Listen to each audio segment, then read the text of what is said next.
after our next speaker, which is Henry Yu.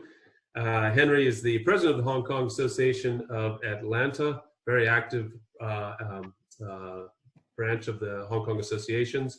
He's the president of the National U.S. Hong Kong Business Association, so he works with Mark on that regard. He's the executive committee member of the Federation of Hong Kong Business Associations Worldwide, which is based in Hong Kong.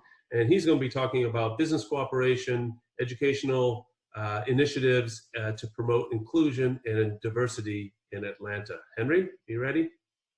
Yep. Great. Thank you, Don. Well, certainly it's an honor to be sharing my thoughts and what has happened and transpired in Atlanta with both Fred and Anders. And I certainly agree with comments from the two gentlemen. I think silence is not an option for us, and we have to speak up and take bold actions. And I would like to also add, we should also brag about our AAPI accomplishment as well as achievement in our society. I think this is something that my, I guess, discussion is going to focus on education and creating awareness, but more importantly, working in partnership. I think this is a public-private partnership. You know, obviously the legal enforcement, the elected officials, including AAPI officials, need to work closely with all the community group leaders, Asian community group leaders, as well as mainstream community groups, as well as mainstream companies in creating awareness and taking actions. You know, just celebrating every May as the Heritage Month is not enough. I think this is an ongoing effort that needs to be addressed and take bold action as suggested by Anders. Now, what has happened in mid-March really is a awakening to the entire Atlanta and Georgia communities, and including government level as well as local companies. The killing of 8 innocent citizens, 6 of them are Asian American women. Since the event, there has been many interactive discussion among different groups involving the entire, I guess, Atlanta City as well as the state level. And certainly, I would like to share with you in terms of particularly some of the efforts that I've been involved. Certainly, which I think is great news, because in Atlanta, Georgia, some of the major companies have Asian Resources Group, like other companies from other cities, but they have been a lot more proactive in addressing this issue. And I can give you a few examples, I think, which is very important. This will be an ongoing effort, and I know there are many of the Asian Resources Group of major companies, including small, medium-sized companies, addressing the AAPI issues. But addressing it is not enough. So I've touched base with a few of the companies. For example, JP Morgan Chase, they have an Asian group called Aspire. And they actually have employed, I believe, at least nationally and in Atlanta, over 10% of the total employee are Asian American professionals. So they are also addressing this, and actually the message is that they need to work closely with mainstream as well as Asian American Resources Group and other resources group, as well as community groups from Asia. I also talked to, I think one of the company is called April, a CPA firm. Actually, the CEO, right after the mid-March event, put together an email advising all the Asian American and also all employees on the quote-unquote value differences, promoting awareness, but also making sure that some of the AAPI employees, are aware of the support from senior management. But more importantly, is because this is a segment of the business very important.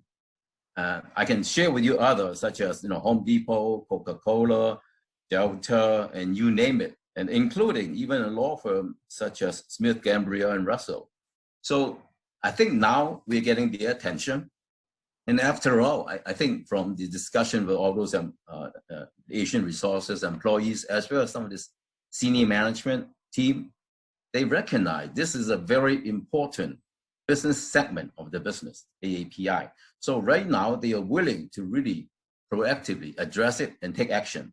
So I think working closely with the major corporations, including small and medium-sized companies, about awareness of what Asians contribute to the society is very important, but also that helps in terms of funding, which is very important. Now, on the community groups, among Asian community groups in Georgia, actually there are many summits and webinars, whatever you call, is create awareness, and also more importantly to have a pool of resources available for the citizens in Georgia and certainly Atlanta to be conscious of and reach out to all those nonprofit organizations. And I can tell you that, for example, the Metro Atlanta Chamber of Commerce, as well as the Gwinnett Chamber of Commerce, they both are taking a very proactive role in addressing AAPI issues because there's a huge, certainly in Gwinnett County, huge population of Asian businesses. As a matter of fact, they will be putting together, I think they just had a sort of a community outreach, safety and awareness for the AAPI business, which is very important. On the same issue, I think Carter Center, I know that this Saturday they have a race issue discussion, which include all the Asian groups in town, and certainly that is very, very thoughtful of the center. As well as groups such as the Asian American Advancing Justice Atlanta, very proactive in helping, particularly the underprivileged, under-resourced group of AAPI. After all, again, this is all stereotyping. I mean, all Asians are rich or making a lot of money, household income, I don't know, $85,000. But when you look at the economic inequality among the top Asian earners and the bottom Asian earners, you're looking at basically, I think top are making more than 10 times the bottom Asian earners. So this is a big, big disparity. So we have to change the narrative, more than just, we are not your model minority. We have also other issues typical, just like any Americans. We pay taxes, we collect Social Security taxes, we watch football games and basketball games. So we want to be equal participants. Now, with that, I also want to stress, I think the importance of each city working closely with other cities and states on a national level. And I'm glad to report, actually, after the event in mid-March, some of the local elected AAPI officials have already teamed up with, for example, in California, I believe Representative Judy Chu, as well as the New York Representative Grace Meng has already had several actually interactive discussion with our Atlanta, Georgia citizens, as well as actually visiting Georgia, I believe it was the last month. So all this has basically taken place since mid-March. And certainly, I think it's time to call for action, bold action. So my suggestion is really, I think Hong Kong Association in US can play a key role. After all, we are a connector and networking group that bring all parties together, right? After all, we have been promoting actually global trade, between Hong Kong, China, Asia, and the rest of the world. So why not? This is certainly Hong Kong. I'm willing to share. I'm sure that our Hong Kong Association group in US are also doing similar things. For example, in Atlanta, the Hong Kong Association of Atlanta, we have two signature events, one being the annual Spring Festival, Spring Reception held around January or February of each year, as well as the annual Dragon Boat Festival.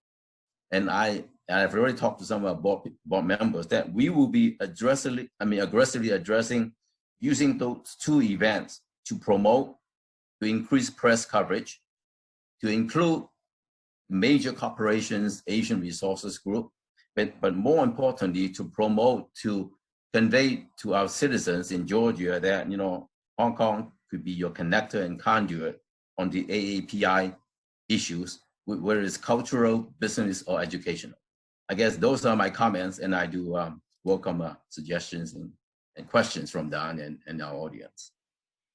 Well, great, Henry, thanks. And you said something, silence is not an option. And I in preparing for this event, I was looking at some things and I was reminded of Edmund Burke's quote, which basically is something like, for evil to succeed, all it takes is for good people to do nothing. And that seems to be kind of appropriate for this. And it sort of matches also what I hear a lot over the last year. Maybe it was before that, but I just started to realize it. Turning the term from being someone saying they're non-racist and people saying that's not enough. You have to be anti-racist. You actually have to do something. You can't just sit there and say, well, I'm not racist, and think that that's good enough. And so I guess my question then is, and maybe this is a little bit open for everybody, is that implies that people outside the community also have to be doing something, not just people in the community saying this is happening and we need to have better laws. And so that's obviously very important.